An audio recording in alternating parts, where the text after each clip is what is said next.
we know.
Good afternoon. How's everybody doing? Great to be learning with you on a Friday, Erev Shabbos.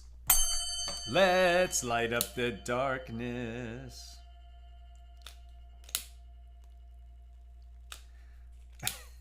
Come on, new wisdom candle. Who's in the house on a Friday? Yehud in South Carolina, Bill in Missouri, Renee in Indiana, Gordo in Scotland, Joe in the Inland Empire, Belle in Arkansas, Lucy in Minnesota, John in Maine, Nancy in North Carolina, Ella in Southern California, Alan in New York City. Let's get busy. Taking on doubles whenever we can, to whatever extent we can, so that we can start to catch up to the Daf Yomi schedule.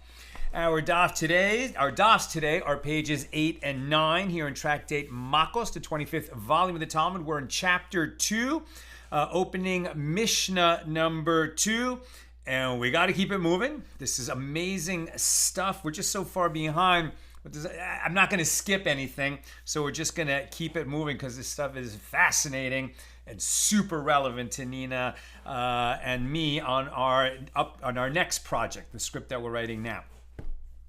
Mishnah number 2, if the blade of an axe or a hatchet was displaced from its handle and it flew through the air and killed a person, Rebbe says he is not exiled. That would mean either borders on the intentional and it's like he's guilty of murder because it's too negligent, or it would mean he doesn't qualify for exile because it's circumstances beyond his control. It's an accident.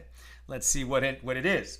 So Rebbe says he is not exiled, but the rabbis, the majority, say he is exiled. This is a negligent murder, a manslaughter that doesn't border on intentional, and so he qualifies for exile.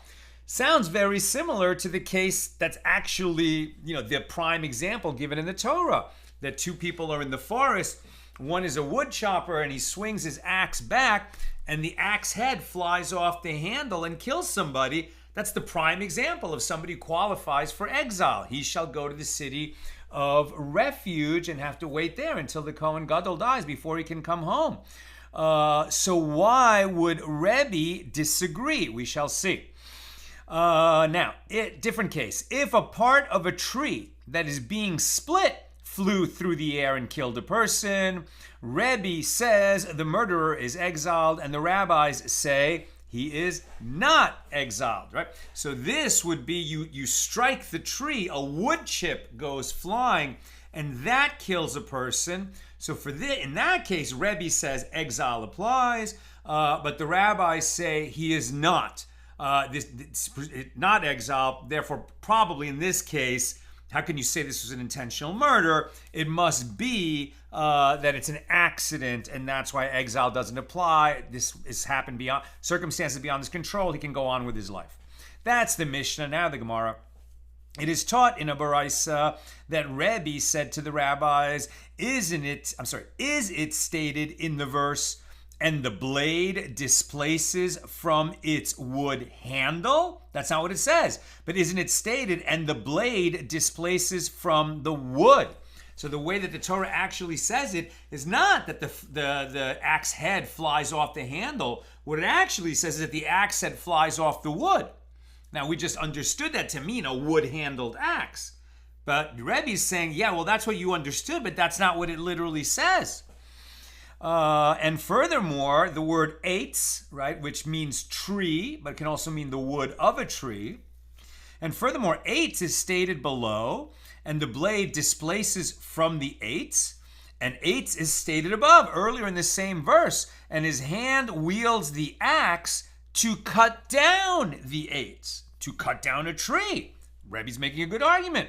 So just as the term eitz is stated above, referring to wood from the tree that is being split, so too the term eitz is stated below, referring to wood from the tree that is being split, not to the wooden axe handle. Rav Chiya bar Ashi says that Rav says in both of them, Rebbe and the rabbis interpreted one verse to arrive at their rulings. The verse states, and the blade displaces, right? We're translating that usually as flies off the handle, right? Leaves the handle. But here they're just being a little more technical. The blade displaces from the wood. Whatever happened, somehow it's been separated from the wood, displaced from the wood. Rebbe holds. Now, the word for displaces here, we're going to pronounce that venashal, right? And what happens is, in the Torah, when you read a Sefer Torah, a Torah scroll, all of the writing in there is consonants. The Hebrew letters are consonants. The vowels are little markings beneath the words, right? So in case you're not familiar with Hebrew, well, this is actually Aramaic, but if you look at a Mishna, there, the Hebrew, beside where it says Mishna, that's Hebrew. And you see the letters, those are actually consonants, and the little markings, I know there's a little out of focus, but the little markings, the dots and T's, tiny little T's, below or sometimes beside, occasionally above the letters, those are the vowels and tell us how to connect the consonants with each other. But in a Sefer Torah, in a Torah scroll, the vowels are not present.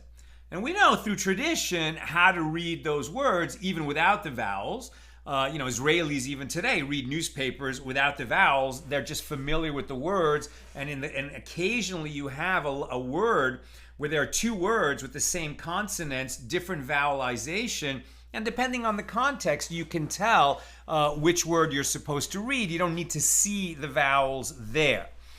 Now, there are certain letters in a Torah, an aleph, right, which is the first letter of the alphabet, which doesn't actually have a sound, a hey when it's at the end of a word, a vav, which can either be a V sound or it's used to connect as a vowel with an U or an O sound, or a yud, right, which has the sound of a Y as a consonant, y, but it can also be used as a vowel to have an E sound, right? So those letters sometimes are present in a word, sometimes are not, for the vowelization purpose in a Torah. And so all of which is to say that there are certain words which could be read in two different ways. And the written form is sort of strongly implied because of the presence of these helper letters, aleph, yud, vav, or hey.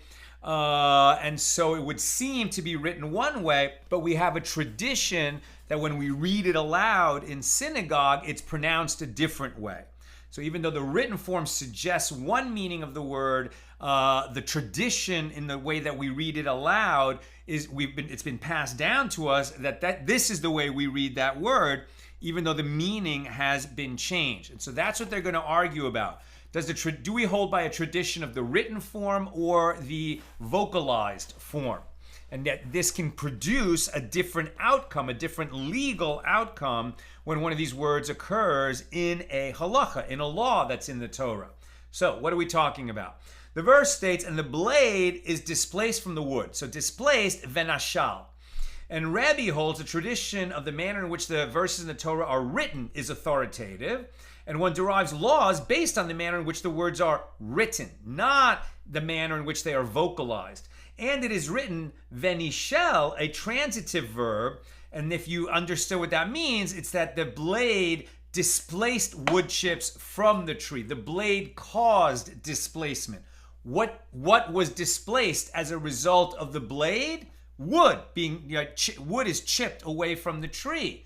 So that, according to Rebbe, that's when exile applies, that he was chopping wood, a chip went flying and killed someone else. That results in exile. But the rabbis maintain that the vocalization of the Torah is authoritative, and we read this term not as venishel, but as venashal. That is an intransitive verb, which indicates that the blade itself is displaced. How is the blade displaced? It flies off the handle, and that's what kills the person, not a wood chip from when the blade struck the tree, but rather the blade itself flying off the handle and killed someone. And that's what the Torah tells us qualifies the manslaughterer to be exiled. Now the Gemara asks, and does Rebbe hold that the tradition of the manner in which the verses in the Torah are written is authoritative? You're just saying that, well, Rebbe holds that it's by we follow what's written, but there's going to be an example where he doesn't follow that. Now we're on page 8a. I should have mentioned we're at the bottom of 7b before. Now we're at the top of 8a. But doesn't Rav Yitzchak, the son of Rabbi Yosef, say that Rabbi Yochanan says Rebbe and Rabbi Yehuda ben Roitz and Beis Shammai and Rabbi Shimon and Rabbi Kiva all hold that the vocalization of the Torah is authoritative, not the manner in which it is written. And so Rebbe is included in this list of people who go by the tradition that we hold by the way it's vocalized. Now, how can Rav Chia bar Ashi ascribe Rebbe's ruling to the contrary opinion? So the Gemara answers, that is the reason that Rebbe said to the rabbis, quote, and furthermore. What was he saying? Rebbe said to them, if the tradition of the manner in which the verses of the Torah is written is authoritative, well, that would support my interpretation of the verse. And if not, I have an additional proof. So Rav Papa said, in the case of one who cast a clod of earth onto a palm tree, and he severed dates from the tree, and the dates went upon a person and killed him, we have arrived at the dispute between Rebbe and the rabbis in a case where one was splitting wood, and a wood chip flew through the air and killed a person. Right? So somebody was trying to, throw something up into a tree, a clod of earth or a small rock, right? And so that it would sever the stem by which dates are held in the palm tree, and the dates would fall, and then he would get the dates without having to climb the tree. But instead, the dates fell on someone and happened to kill him. Must have been a very heavy cluster of dates. We could imagine a coconut. This would maybe make a little bit more sense to us. But he threw something up, the dates came down and killed someone. Obviously, he wasn't intending to kill someone. So does he qualify for exile or not? So in that case, Rebbe deems him liable to be exiled when these dates fall on someone and kill him, and the rabbis deem him exempt from exile, or rather in the case of where he struck the tree with the axe and the wood chip flew, that's where Rebbe says that's exile. He goes to the city of refuge, and the rabbis exempt, right? That was an accident. So what do we have here? And the same with something throwing up into a tree and the dates come down. Right? In that case, Rebbe deems him liable to be exiled, and the rabbis deem him exempt from exile. So the Gemara asks, well, isn't that obvious? The cases are identical. You hit the tree with your axe to chop it down, a wood chip flies and kills someone, or you throw something up into the tree to get the dates to come down, and the dates fall and kill someone. Isn't that the same? Well, what novel elements is Rav Papa introducing? And the Gemara answers the parallel between the cases drawn by Rav Papa is necessary, lest you say that these severed dates were not propelled by the force of his action, but rather are like an item propelled by a force that was generated by the force of his action. In other words, a chain of unfortunate events. Hard to say why. I mean, in this case, it's because his action was his arm went like this hard. He threw an object, so that's already a little bit once removed from his arm hitting someone. And then the object that he threw struck another object, the dates, which then fell. And so we're saying his own force, like if you punch someone and you kill them, obviously you're guilty of murder. Now, the same punching motion is used to throw a clod of earth, let's say a rock. If that rock struck someone, then it was your force that caused the death. But if now we remove it 1 degree further and the rock struck the dates and the dates fell down, then we get into a chain of events where the chain of causation may in fact be broken, and we would say this was an unfortunate accident rather than a negligent homicide.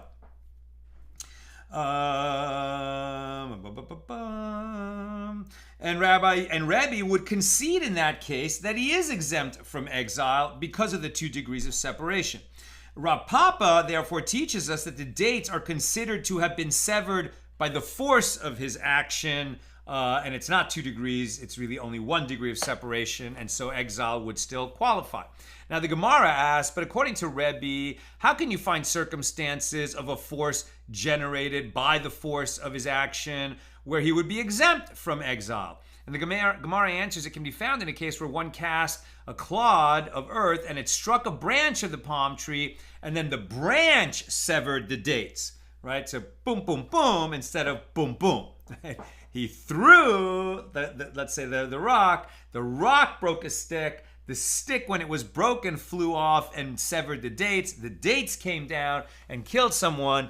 3 degrees of separation, and for that, Rebbe would say, no, that's an accident. He doesn't get exile.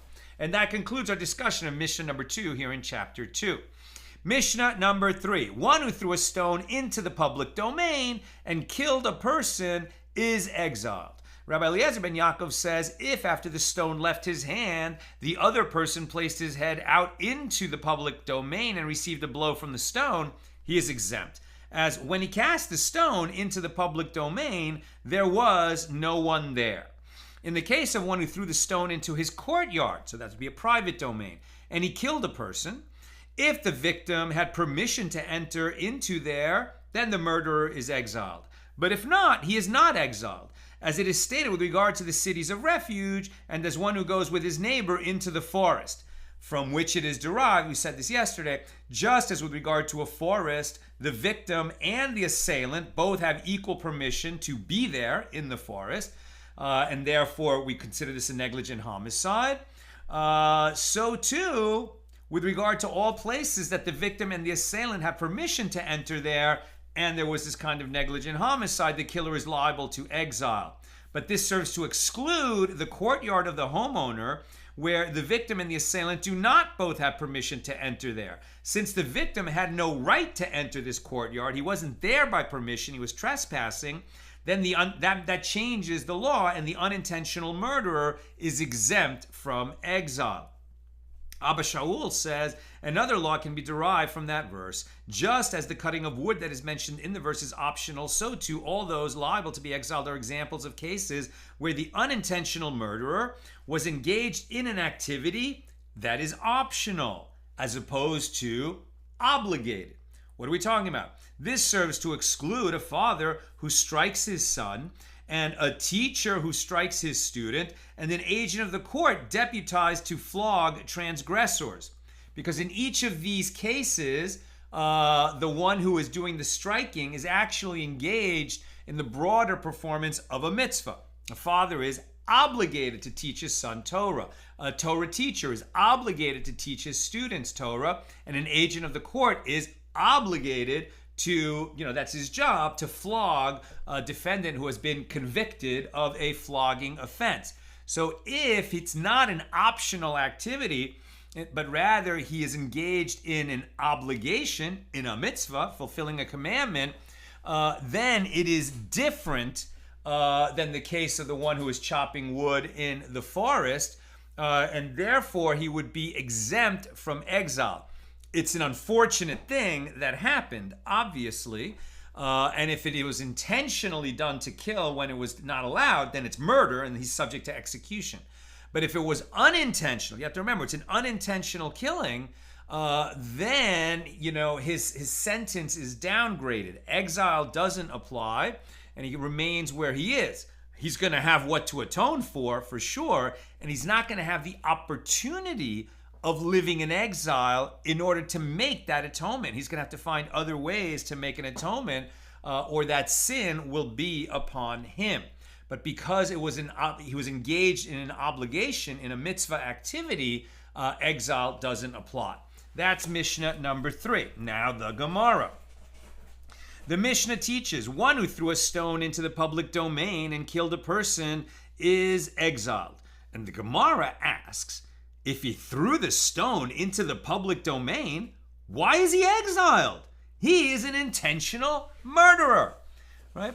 So what is the nature of this throwing a stone into the public domain? There was a case, tragic, it's happened in more than a few places in America, sadly, where kids think it's funny to drop a rock off a bridge over a freeway.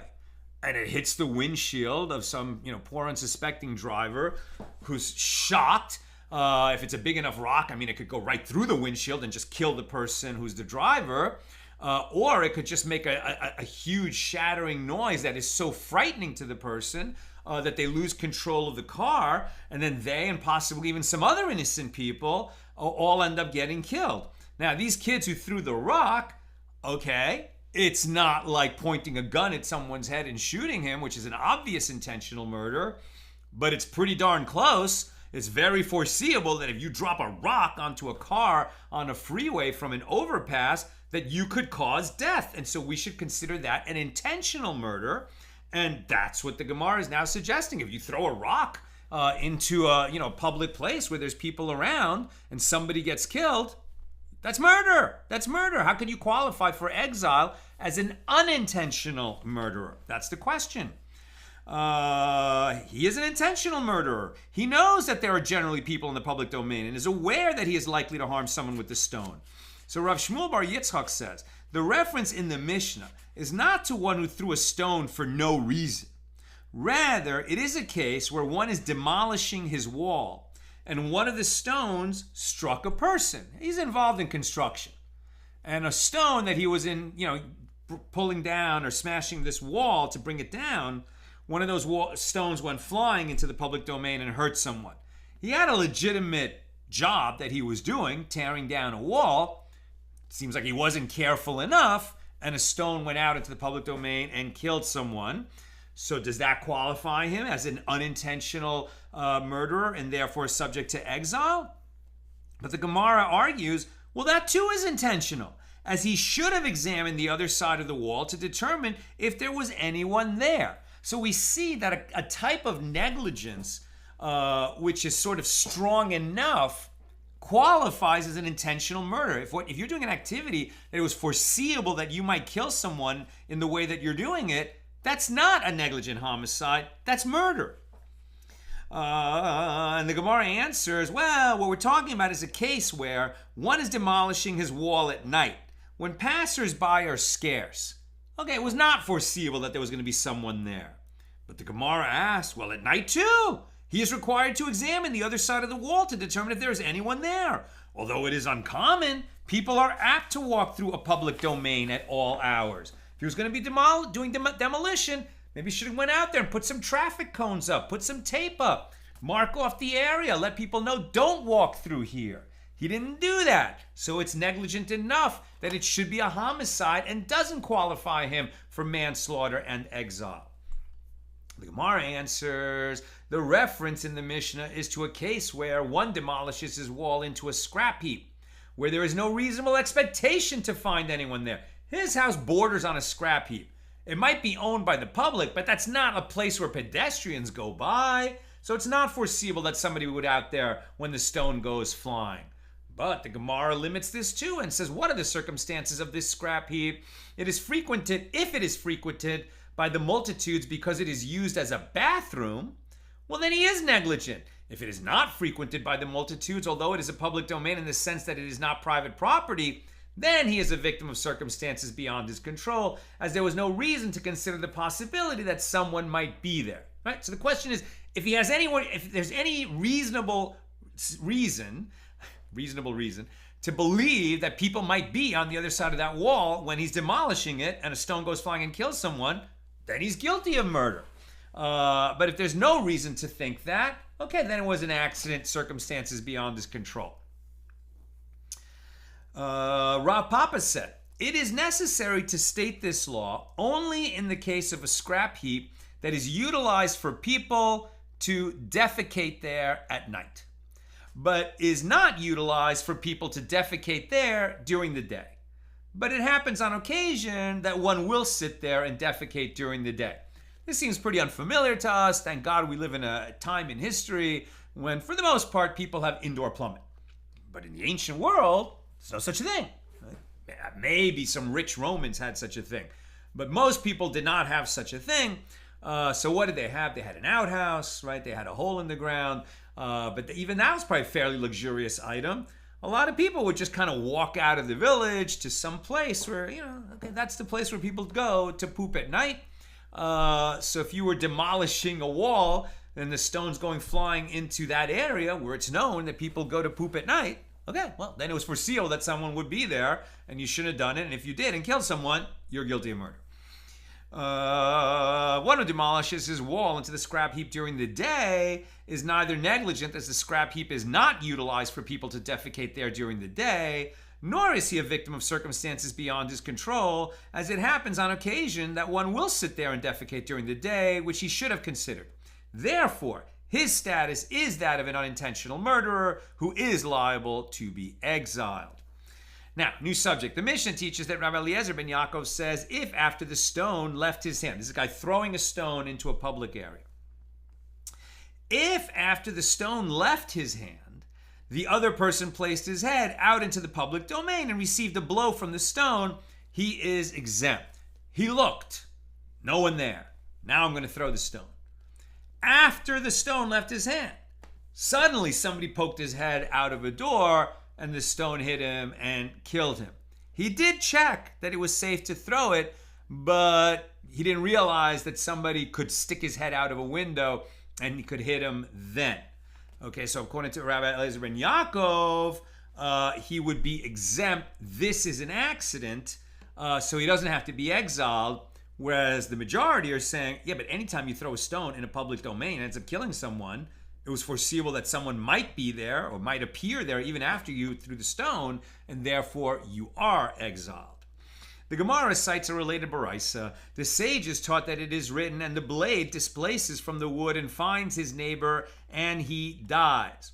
Deuteronomy 19:5, from which it is inferred, this phrase, and finds. What does it mean? Right? The axe head went and finds, right? That doesn't just fly and hit someone, it finds somebody. So what are we going to get out of this verb, find? And finds. This serves to exclude one who presents himself and is thereby killed by the stone. The stone didn't find that guy in the house. The guy who was in the house stuck his head out the window and it hit him. So Rabbi Eliezer ben Yaakov would say, this and finds would seem to be excluded here. Right, and the blade from which it is inferred and finds, this serves to exclude one who presents himself and is thereby killed by the stone. From here, Rabbi Eliezer ben Yaakov says, if after the stone left his hand, the other person placed his head out into the public domain and received a blow from the stone, the murderer would be exempt. Maybe you should look both ways before you stick your head outside a window. The Gemara asks, is that to say that the term and finds indicates an item that was there initially prior to the incident in question? And the Gemara raises a contradiction from that which is written with regard to one who seeks to redeem an ancestral field that he sold. So why are we talking about ancestral fields and purchase and sale? Recall that in the Torah, after the land was divided among the tribes, people, and then within the tribes among the families, so people, received an ancestral holding for that family. And then if somebody became impoverished and needed money very badly, and he sold that field, well, first of all, the sale is not permanent. What you're doing is you're selling the use of that field until the next Yovel, the next Jubilee year, which comes every 50 years. But the Torah further provides that if this person who sold the field because he was impoverished, but then he found some money, he came into some money, he can go back to the purchaser and say, listen, I only sold it because I was impoverished. This ultimately belongs to my family. I want it back now, and you have to sell it to me. Here's the money that you paid me. I'm going to now buy it back, And then the purchaser has to sell it back. But if this guy sold other ancestral holdings in order to buy back this ancestral holding, then that wouldn't apply because it has to be money that he finds. So now this word finds has to imply, based on that context, something that we come into the possession of, that appears on the scene that wasn't there originally. And that's why we're going to apply it to this idea of the guy who sticks his head out into the public domain.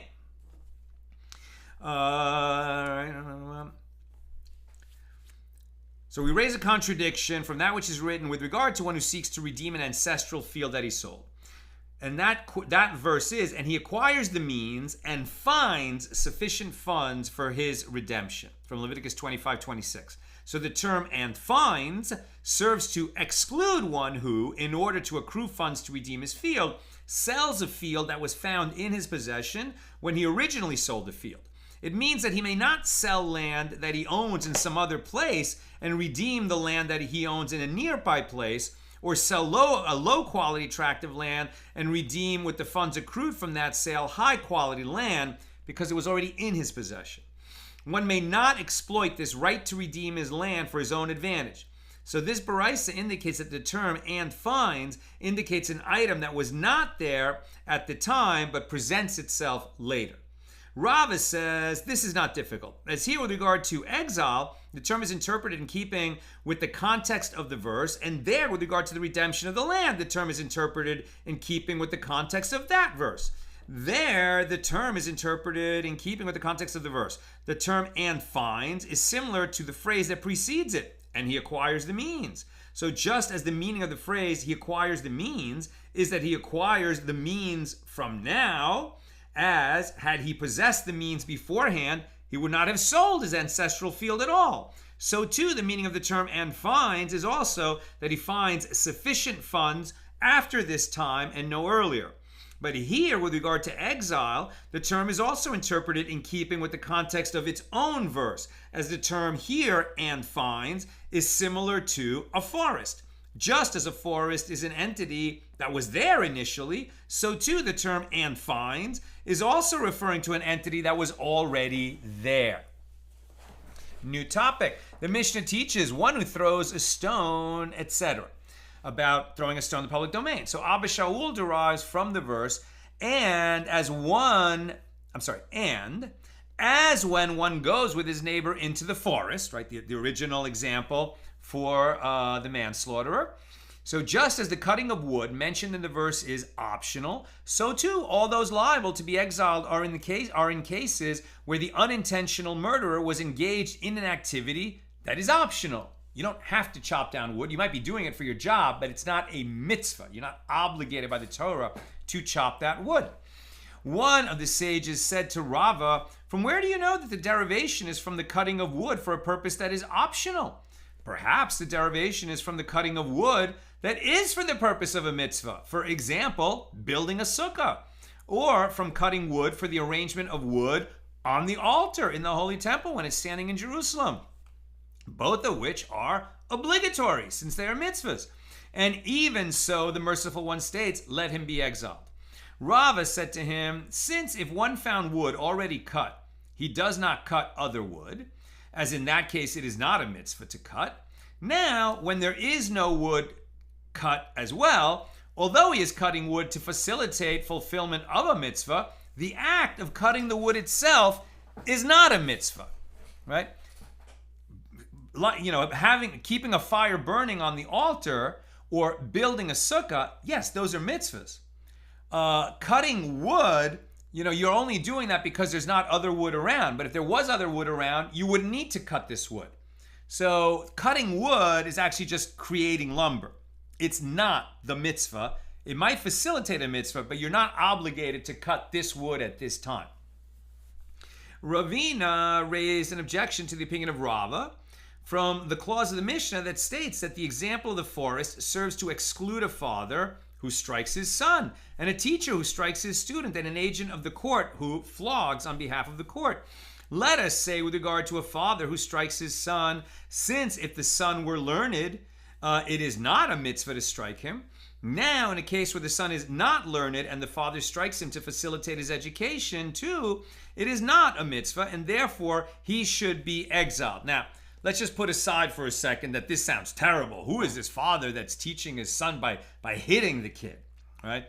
So, thank God we live in a society where we've overcome corporal punishment, and teachers, don't hit kids on the hand with a ruler, and there's not whipping and, paddling, and all those kinds of physical punishment.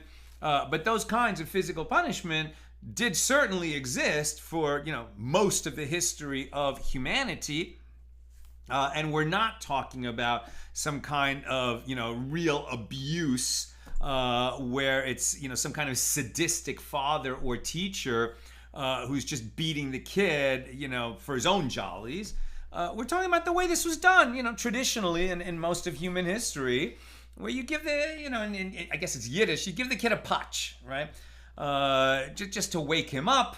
Obviously, this is not just Jewish culture. I think Zen masters, for sure, give their students a patch, so to speak. So that's what we're talking about. It's truly for educational purposes, and even if it strikes the modern ear as abusive, for most of the history of humanity, it was not considered that. So just look at it in the context of history. So the point is, now an accident could happen. He hit a little too hard, or the kid turned out to have some kind of a delicate skull. In the law school, I remember it was called an eggshell skull rule, or just something happened. But it was definitely not, he wasn't intending to hurt him. It was just kind of like a wake up kid, and then something tragic happened. The point is that the wake up kid was part of legitimate education, or in the case of an agent of the court, legitimate flogging. Okay, so let's keep going. So since if the son was learned, it is not a mitzvah to strike him because he doesn't need it. Well, now in the case where the son is not learned and the father strikes him to facilitate his education too, it is not a mitzvah, and therefore he should be exiled. If we're saying about the wood, that, well, sometimes you need it and sometimes you don't, and therefore we don't consider chopping wood an actual mitzvah, even if that wood was going to be used to build a sukkah, the argument is, well, you don't always have to strike a kid. Some kids need it, some kids don't. So maybe we should say that it's never considered a mitzvah for the same reason. Well, Rava replied there, even though the son is learned, it is a mitzvah to strike him from time to time, as it is written, chastise your son and he will give you rest and he will give delight to your soul. Proverbs 29:17, right? Chastise. These days we chastise, with a encouraging rebuke. In the old days, with a patch. Rava then said, that which I said is nothing, as there is a different proof that the verse is not referring to cutting wood in fulfillment of a mitzvah. It is written, and as when one, ve'asher, goes with his neighbor into the forest. So based on the term asher, which indicates that the entering into the forest may or may not occur, what is the nature of the forest mentioned in the verse? It is a place where if one wants to, he enters the forest, and if one wants to, he does not enter.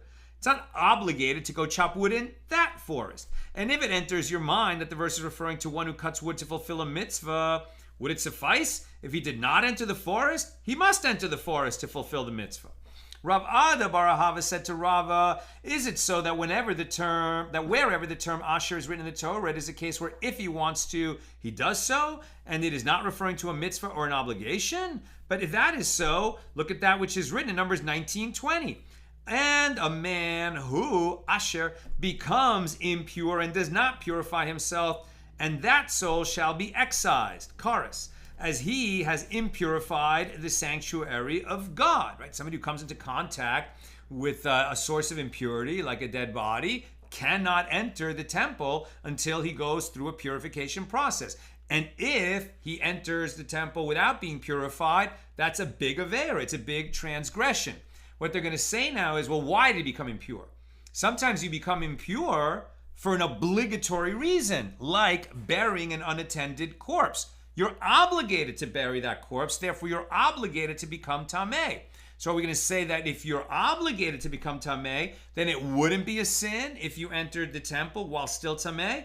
No, we're not going to say that. It doesn't matter why you become tameh. If you're tameh, impure, you cannot enter the temple. Right? So, and a man who, asher, becomes impure and does not purify himself, that soul shall be excised, as he impurified the sanctuary of God. This can be referring only to a case where if he wants to, he becomes impure, and if he wants to, he does not. But in the case of a corpse with no one to bury it, the mace mitzvah, where it would not suffice for him not to become impure in the process of burying it, he has to do it. Would you say so too he is exempt from the punishment of kares if he enters the temple in a state of impurity? No, we don't say that.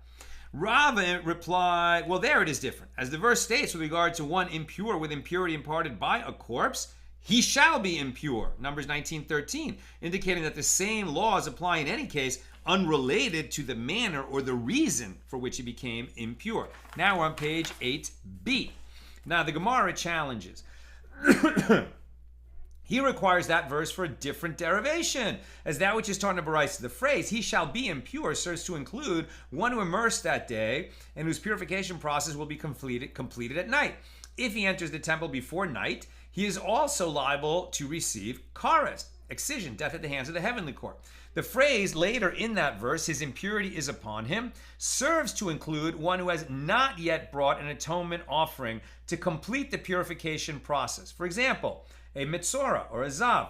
So Rav said to Ravina, I said that the law that one rendered impure by a mace mitzvah, burying an unattended corpse, is liable to receive kares, is derived from the extraneous term yet in the phrase later in that same verse. His impurity is yet upon him, which indicates that one is liable for entering the temple in a state of impurity, regardless of the manner in which he became impure.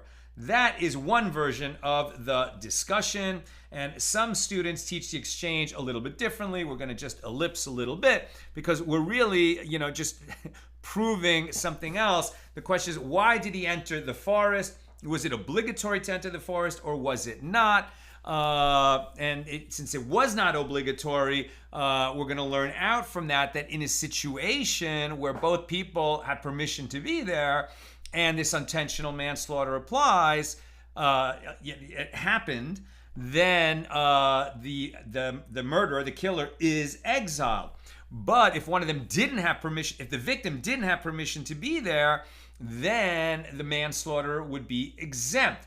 And we're going to apply that same idea when he throws something in the public domain or some other circumstance happens where, both of them were not there in an obligatory, if they were both there in a non-obligatory way, exile. But if they were there for an obligatory reason, like a father educating his son, a teacher educating his student, then that would take exile out of the equation.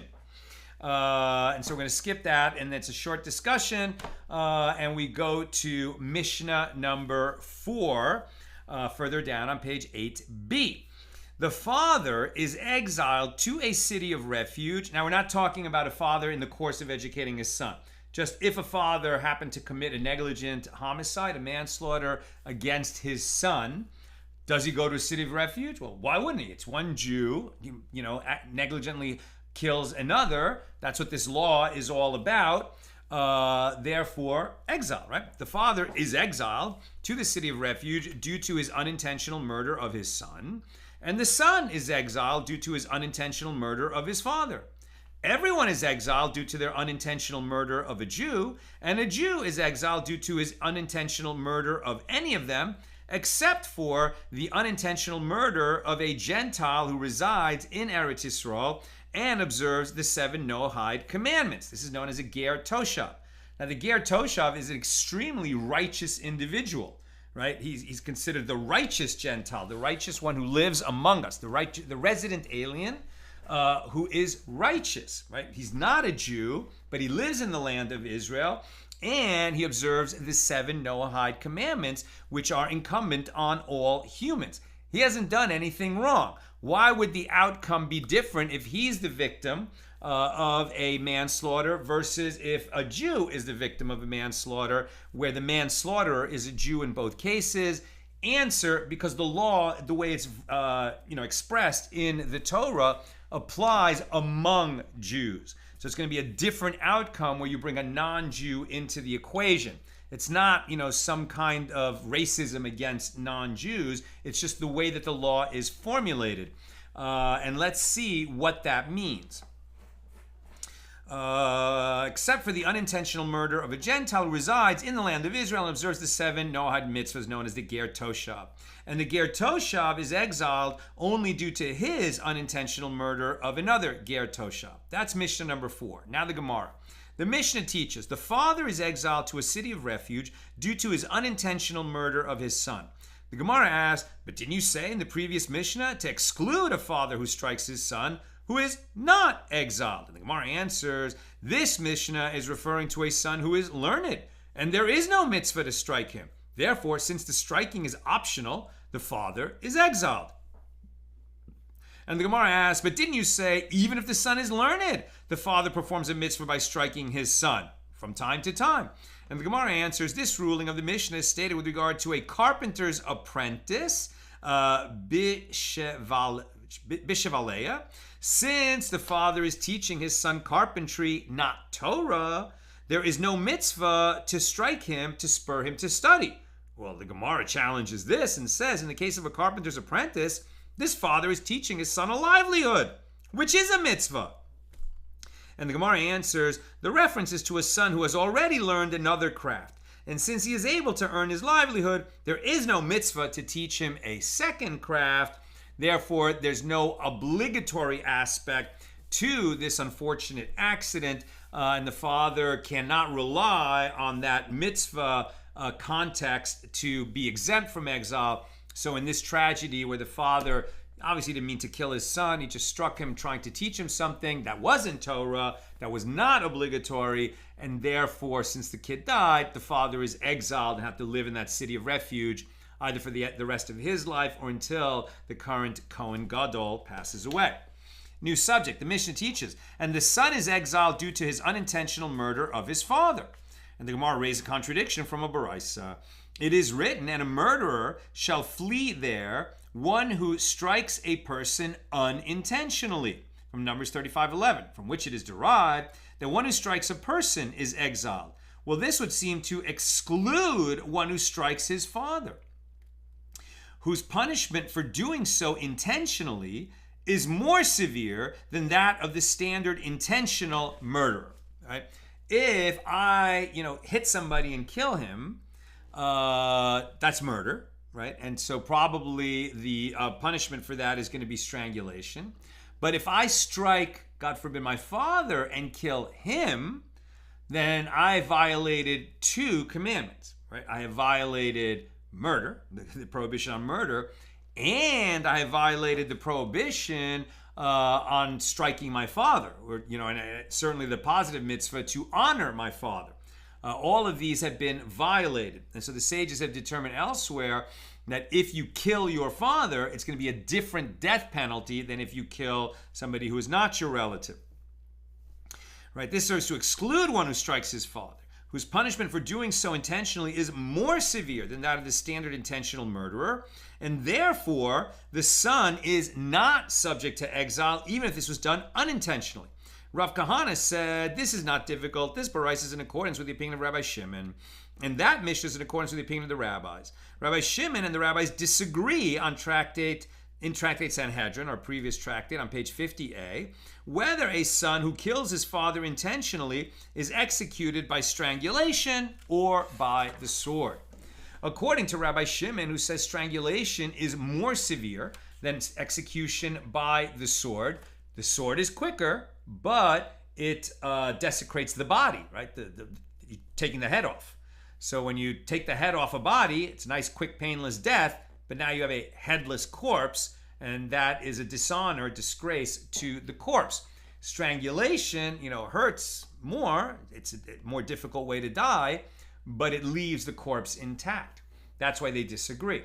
According to Rabbi Shimon, who says strangulation is a more severe form of execution because of the pain involved, which is why a son who kills his father is liable to be executed by strangulation, one who commits the unwitting violation of a prohibition punishable by execution by the sword, i.e. intentional murder in general, is eligible for atonement by means of exile.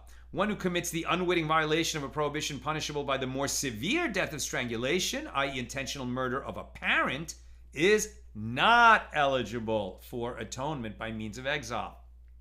By contrast, According to the rabbis who say execution by the sword is more severe than strangulation, which is why a son who kills his father is liable to be executed by strangulation, a son who unintentionally kills his father has performed an unwitting violation of a prohibition punishable by execution by the sword.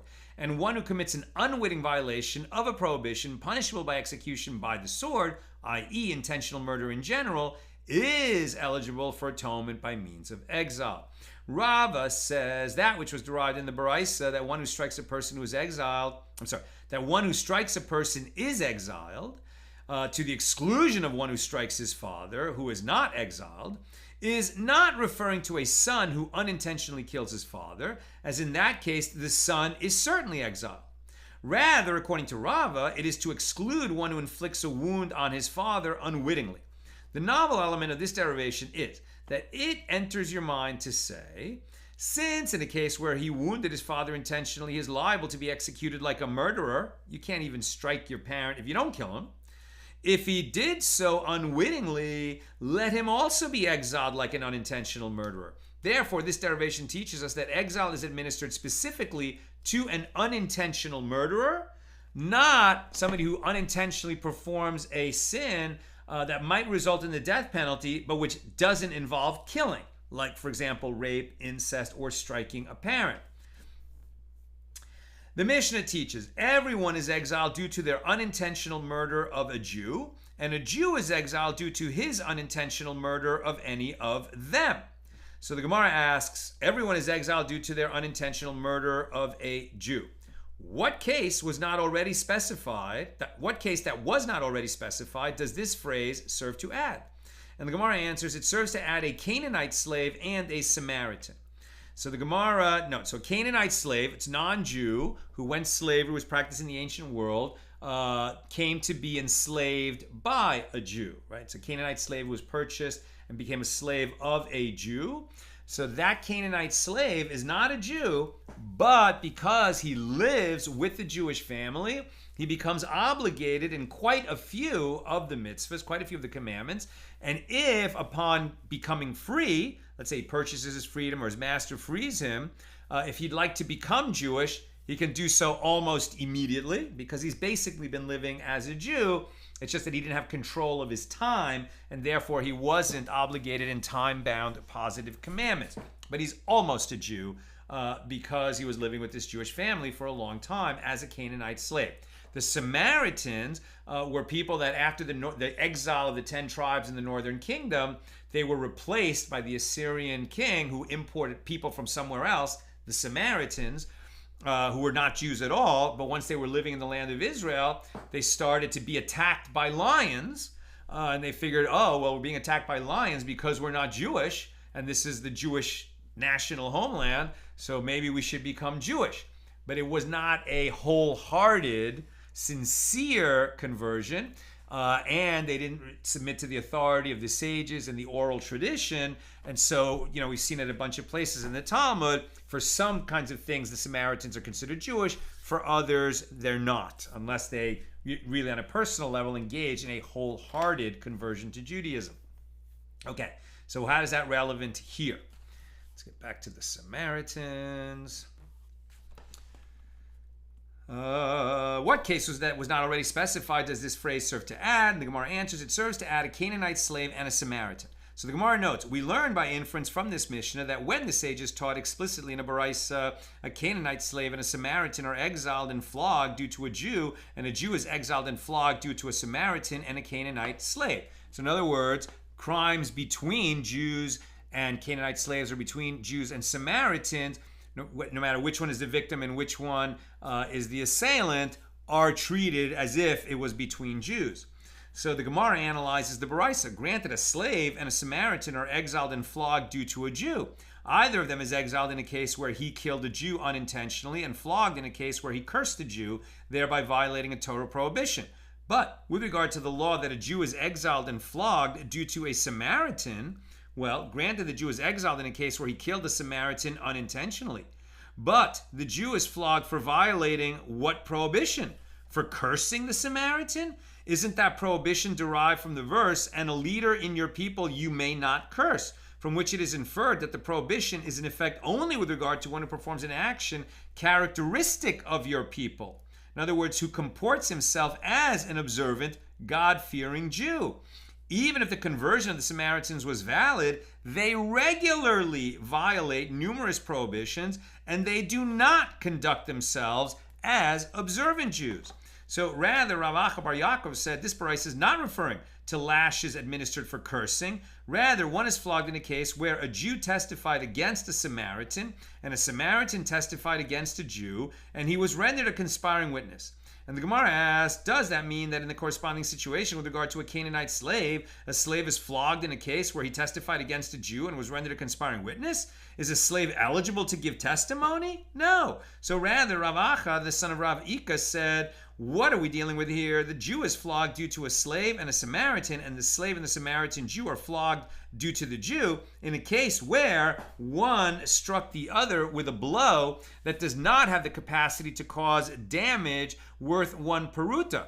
As Rabbi Ami says, that Rabbi Yochanan says, although one who strikes another pays damages and is not flogged, if he struck him with a blow that does not have the capacity to cause a damage worth even a peruta, like a penny, since there is no payment, he is flogged for violating a Torah prohibition. And the Gemara comments, and according to this opinion, contrary to those who hold that based on their virtual juxtaposition or an analogy between them, the laws of striking and cursing are identical, we do not liken striking to cursing. Therefore, although one is flogged for cursing another only if the other comports himself as an observing God-fearing Jew, one is liable for striking another even if the other was a sinner. For example, a Samaritan. We're at the top of page 9a. We're going to go just a little further so that we can get to 9b. But 9a is pretty short. The Mishna teaches everyone is exiled due to their unintentional murder of a Jew, and a Jew is exiled due to all of them, except for when it is due to a ger toshav. Right? This is the righteous Gentile resident alien. And a ger toshav is exiled due to his unintentional murder of a ger toshav.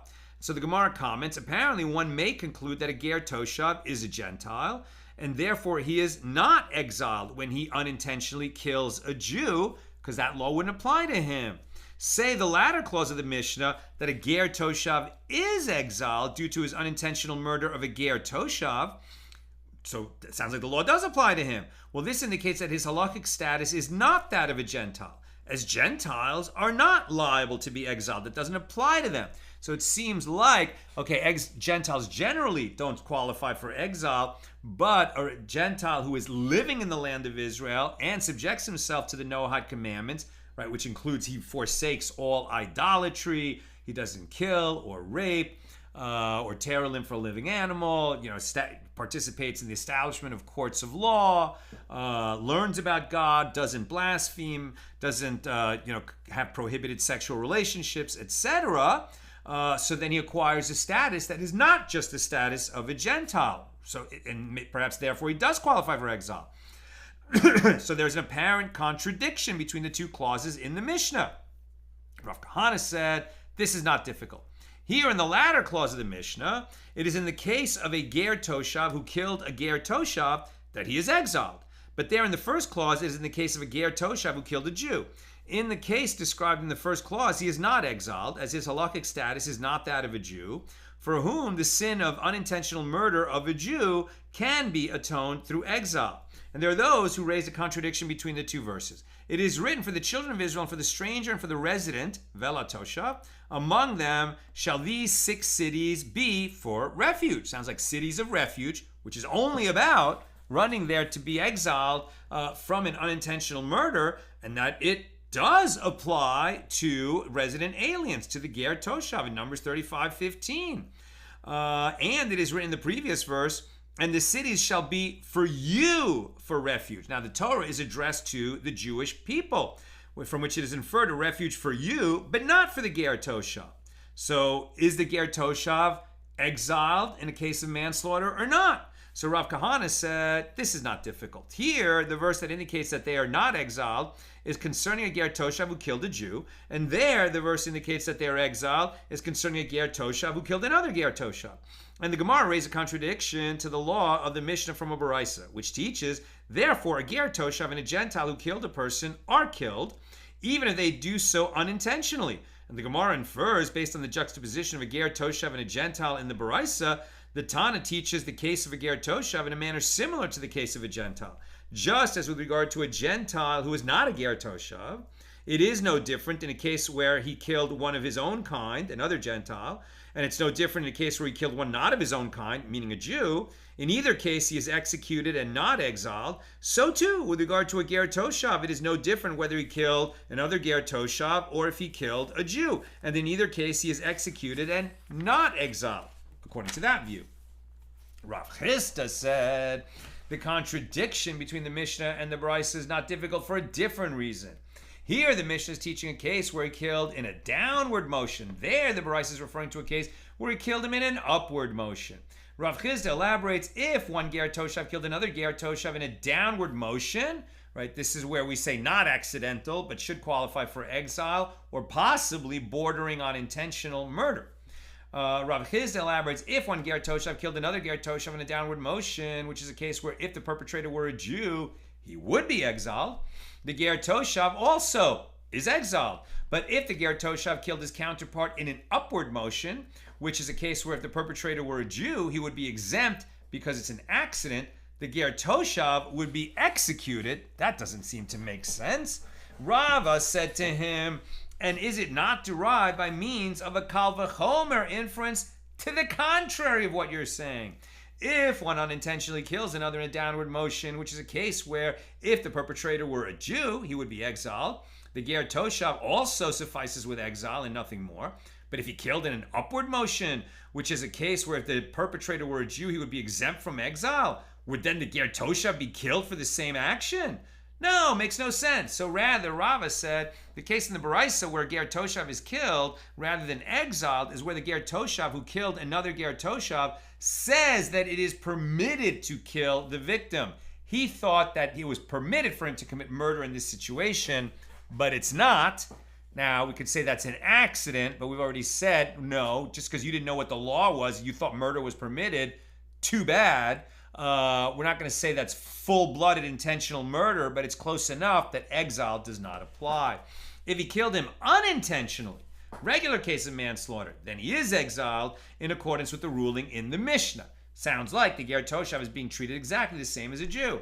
Abaye said to him, one who says that it is permitted to kill the victim is a victim of circumstances beyond his control, as he is unaware of the prohibition. Why then should he be executed? Rava said to him, not a problem. As I say, with regard to one who says that it is permitted, since he intended to kill the other, his action borders on the intentional, meaning he doesn't qualify to be executed because he really wasn't intentionally committing murder. He thought it was permitted, but it's close enough to intentional murder that he also doesn't qualify to effect atonement through exile. His sin will remain on him. The Gemara observes, and Rava and Rav Chisda follow their standard line of reasoning, as is indicated by the fact that it was stated that they disagree in the case of a ger toshav who killed a person. If he thought he was killing an animal and it was discovered that it was a person, or if he thought he was killing a Gentile and it was discovered that it was a ger toshav, Rava says he is liable to be executed, as with regard to one who says that it is permitted. His action borders on the intentional. And Rav Chisda says he is exempt, as one who says that it is permitted to kill the victim is a victim of circumstances beyond his control. He didn't know that murder was prohibited, so it's like an unfortunate accident, but we don't follow that view. Rava raised an objection to the opinion of Rav Chisda from that which is written with regard to Avimelech, the king of Gerar, who took Sarah, Abraham's wife, right? Took her into his palace because Abraham had said, she's my sister. And then Abimelech said, well, I'm the king, I'm going to marry her. She's mine now. And then all the people in his palace got sick until he realized that, oh, this woman is not permitted to him, because in fact, she's the wife of this man, Abraham. That whole story in Genesis chapter 20. When Abimelech took Sarah, he was under the impression that she was unmarried, as Abraham said that she was his sister. Despite the fact that Abimelech was one who says that it is permitted, he was liable to be executed for his action. And what? Is it not that he was liable to be executed at the hand of a court composed of people? Indicating that one who says that it is permitted is liable? But the Gemara says, what are you talking about? No! It means that he was liable to be executed at the hands of heaven, not by an earthly court. The Gemara adds, the language of the verses is also precise in this regard. As it is written, and I also prevented you from sinning against me. That's God speaking, indicating that it was a sin vis-a-vis God and not in the jurisdiction of a court of men. The Gemara asks, and according to your reasoning, that based on the formulation of the verse, one concludes that it was a sin exclusively vis-a-vis God, where Joseph says to Potiphar's wife, and how can I perform this great evil and sin to God by sleeping with my master's wife? May one also infer that it was a sin vis-a-vis God and not vis-a-vis man? Joseph is referring to adultery, which is definitely punishable by execution according to the Noahide laws as well, by an earthly court. Rather, in that case, it means that although he performed the sin vis-a-vis God, his judgment is given over to the ruling of man. Here too, in the verse about Abimelech, it can be explained that although he performed the sin vis-a-vis God, his judgment is given over to the ruling of man. There is no proof from this verse with regard to the status of one who says that it is permitted to perform a transgression, that he would be liable to be executed. He just thought it was permitted, but he should have known that, murder is not permitted. I'm almost done. Questions or comments, please get them in now. Abaye raised an objection to the opinion of Rava from the reply of Avimelech. Will you even slay a righteous nation? So God appears to accept Avimelech's contention, as he did not respond by calling him wicked, indicating that one who says that it is permitted to perform a transgression is a victim of circumstances beyond his control. But the Gemara rejects that understanding. There, the reason for the rejection of Avimelech's contention is as they responded to him from heaven. And now, restore the man's wife, for he is a prophet.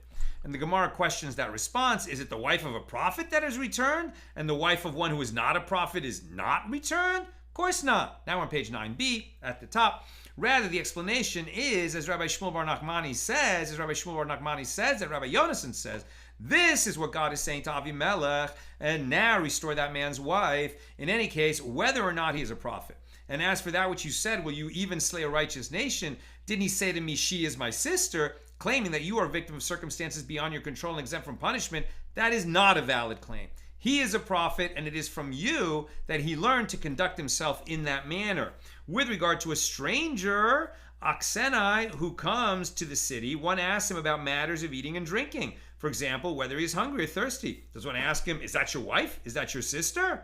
Abraham understood from this line of questioning that you are suspect with regard to abducting women, and that is the reason that he introduced Sarah as his sister. Therefore, you are liable to be executed for her abduction, because it was all the sinful nature of the way you run your kingdom that resulted in Abraham being scared and saying, she's my sister, and and you took her into the palace thinking you could abduct her. The reason that you thought you could abduct her is because you're running your kingdom in a sinful manner. And so you would be liable to execution, and we can use this as a proof that one who thinks that it's permitted to commit murder and does so under this false assumption, he's still going to be liable to be executed for the murder. And the Gemara comments, from here it is derived that a descendant of Noah, i.e. a Gentile, is executed for a capital offense, even if he says that it is permitted, as he should have learned that it is prohibited, and he did not learn. Right? He should have known that murder is not permitted by the Torah. Maybe he comes from a country where everyone goes around murdering other people. Too bad. You thought it was permitted, but this is a law-abiding society. The law is the Torah. Murder is prohibited. And if you commit murder here, you're going to be liable to execution. And that concludes our discussion of Mishnah number, was it 4? 4. And so we'll pick it up with Mishnah number 5 tomorrow night after Shabbos ends in LA. Take a few comments, though the hour is late. Renee, I had a case when my client's children threw string cheese at a car from the window of my client's car and another car on the highway, and the string cheese hit the window of the first plaintiff's car. Even though it was just string cheese, it caused the other driver to react in surprise, overcorrect, and indeed cause a chain reaction accident. There's a band called String Cheese Incident. I actually defended one. Wow, what a story. That is crazy. But it's what we're talking about.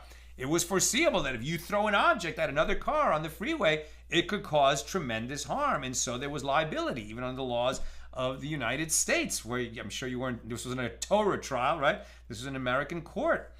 Bell says, a patch to the tuchus, a zeis to the kaf.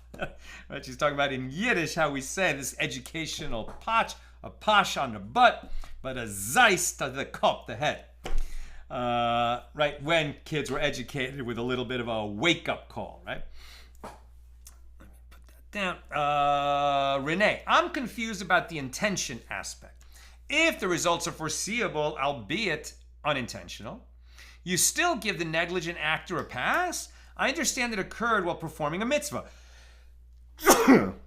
But are damages still assessed even if exile is off the table? Lawyer Brain. I would say yes.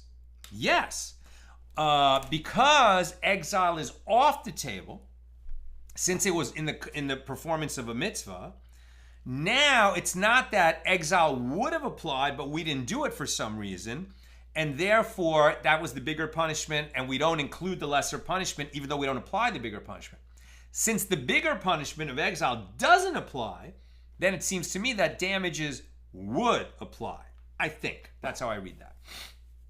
And Renee also says, I was just wondering about a fist fight wherein the combatants don't intend murder, like the eggshell plaintiff, let's say, dies in the scuffle by heart attack. Is that exile? See, that's a great question. It seems to me like no, because the action that produced the killing, even though you weren't intending to kill, but you struck him. And that's going to be, I think, akin to a downward blow, or rather, not a downward blow, which would lead to exile, but rather bordering on the intentional, right? It wasn't a downward stroke where what you were trying to do was, cut some meat and somehow somebody's body got in the way and you killed him. Here you were trying to strike the person.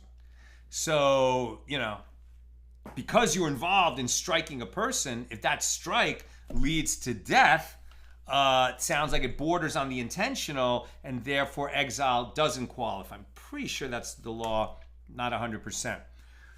In American jurisprudence or English jurisprudence, we have degrees of murder, right? And so then they can downgrade stuff, and they were in a fight, they certainly weren't trying to kill, it was not foreseeable, it's not first, in some jurisdictions, first degree murder is against a cop, second degree murder is standard murder. Maybe this is manslaughter, maybe it's third degree murder, negligent manslaughter. There's lots of different definitions that can be used. Sounds like there's fewer categories here. And imprisonment is not one of the punishments. That's why, we're being very careful. We're always going to be very careful when applying Torah law, but that's another aspect of it. That's what I've got for us today. With God's help, we're together again tomorrow night. The candlelighting here is 7:19. Shabbos is going to end for us 8:24. By the time I get on the air, I'm aiming for 9 o'clock. Might be even slightly later. If you're tuning in on the East Coast, wow. All the best. A good Erev Shabbos. And may we enter Shabbos in peace, enjoy and be uplifted by the Shabbos peace, and emerge from Shabbos in peace and to hear only good news. All the best.